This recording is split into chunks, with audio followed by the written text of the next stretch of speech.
Hello everyone, I am Rajiv Saxena, MBBS student at Shyamshah medical college. पहले तो हम आप सभी को बधाई देना चाहेंगे जिन्हें फर्स्ट राउंड में सीट अलॉट हो चुकी है। चलिए अब आप अपने रिस्पेक्टिव कॉलेजेस में जाएंगे बाकी की काउंसलिंग की प्रोसीजर्स को पूरा करने के लिए। सबसे इंपॉर्टेंट सेगमेंट है इसमें डॉक्यूमेंट्स का।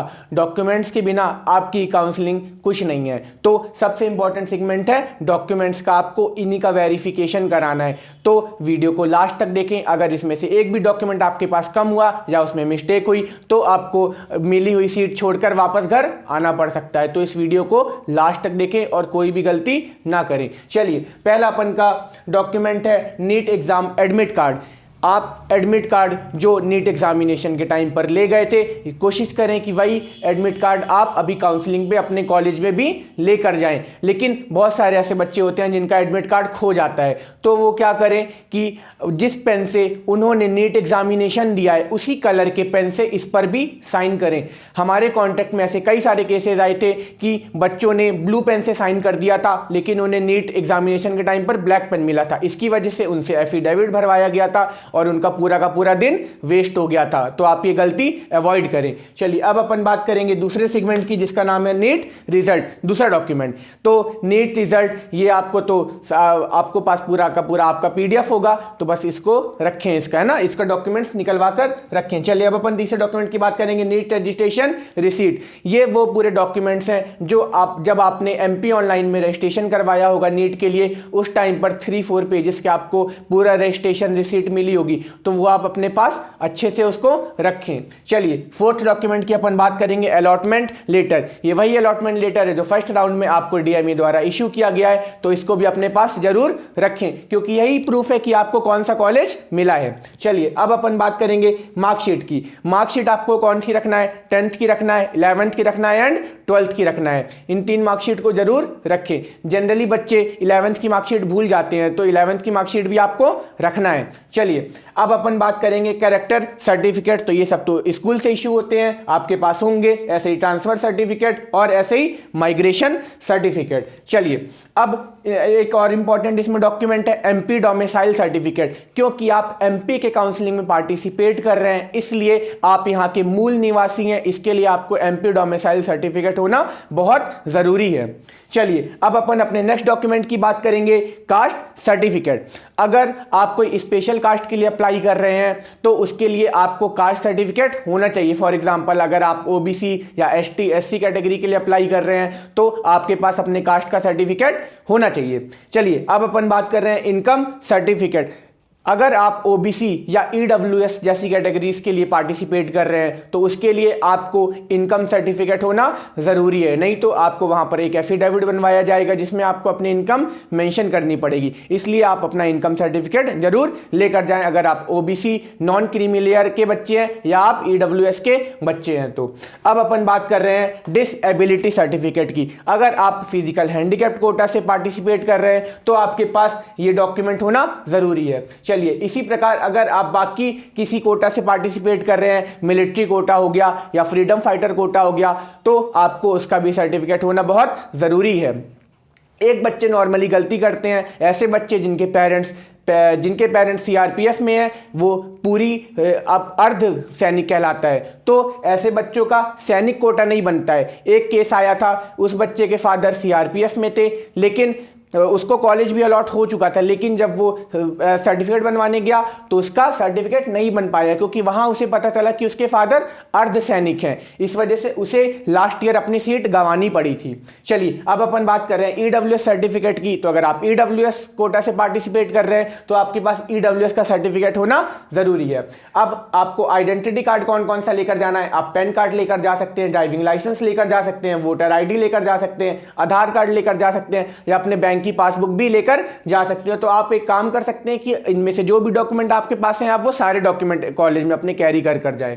चलिए अब अपन बात करेंगे गैप एफिडेविट की। अगर आपने ड्रॉप लिया है तो आपके पास गैप एफिडेविट होना जरूरी है। ये सीधे सीधे सिग्निफाई करता है कि आप उस गैप में क्या किए हैं। आपने कोई क्रिमिनल एक्टिविटी में तो पार्टिसिपेट नहीं किया है, इस वजह से ये नोटरी से गैप सर्टिफिकेट आपको एफिडेविट बनवाना पड़ेगा। अब अगर आप कॉलेज को फिक्स करा रहे हैं तो वहीं पर आपको रूरल सर्विस बॉन्ड एफिडेविट भी बनवाना पड़ेगा।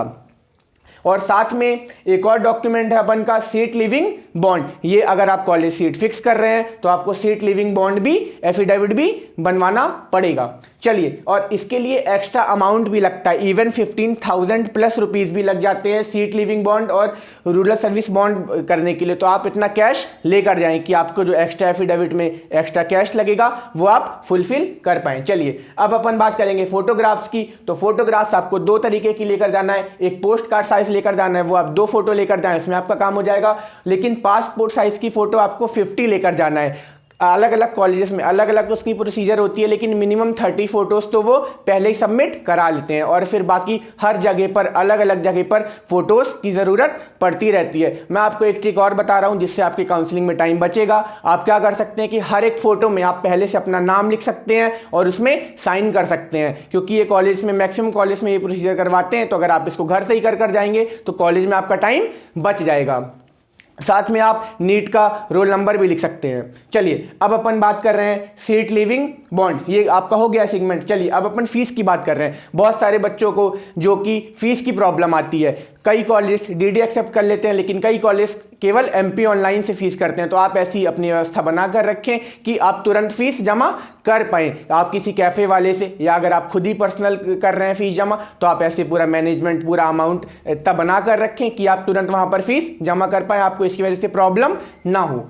चलिए, अब अपन बात करेंगे डॉक्यूमेंट की फोटोकॉपी की। तो आप minimum 6 black and white in सारे डॉक्यूमेंट्स की फोटोकॉपी करा लें और मिनिमम 3 कलर करा लें। तो टोटल 9 सेट आप बना कर चलें और एक सेट अपने पास ऐसा बनाकर चलें, क्योंकि ये सारे डॉक्यूमेंट्स आपके जमा होने वाले हैं। केवल आइडेंटिटी कार्ड को छोड़कर मैक्सिमम, या हम बोले तो पूरे के पूरे डॉक्यूमेंट आपके जमा हो जाएंगे। तो कभी फ्यूचर में या सेकेंड राउंड में आपको यूज करना होगा, क्योंकि आप सेकेंड राउंड में भी जो आपको नया कॉलेज अलॉट होगा उसमें वेरिफिकेशन के लिए जाएंगे, तो उसमें भी डॉक्यूमेंट की जरूरत पड़ेगी। तो आप अपने पास इन सब की एक कलर फोटोकॉपी जरूर रखें, क्योंकि वही आपका आधार है कि आप जब कॉलेज में जाएंगे सेकंड राउंड के बाद, तो आपका वेरिफिकेशन का वही बेस बनेगा, वही आधार बनेगा। चलिए, तो डॉक्यूमेंट की फोटोकॉपी बिल्कुल अपने पास रखें।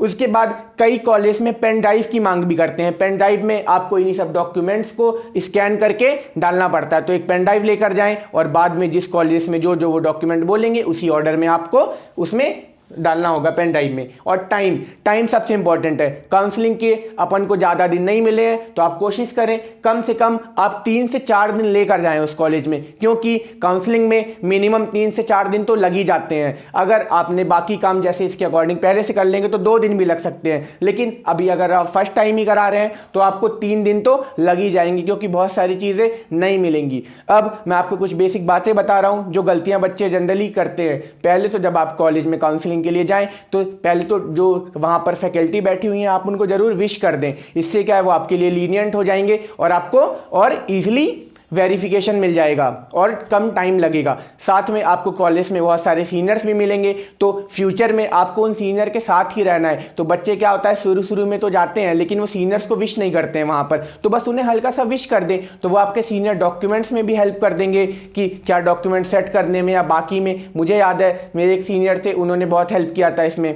तो इसी तरह आप भी सीनियर को वहाँ पर विश करें और पहले ही कॉन्टैक्ट बना लें सीनियर से, तो सीनियर आपको हेल्प कर देंगे वहाँ पर।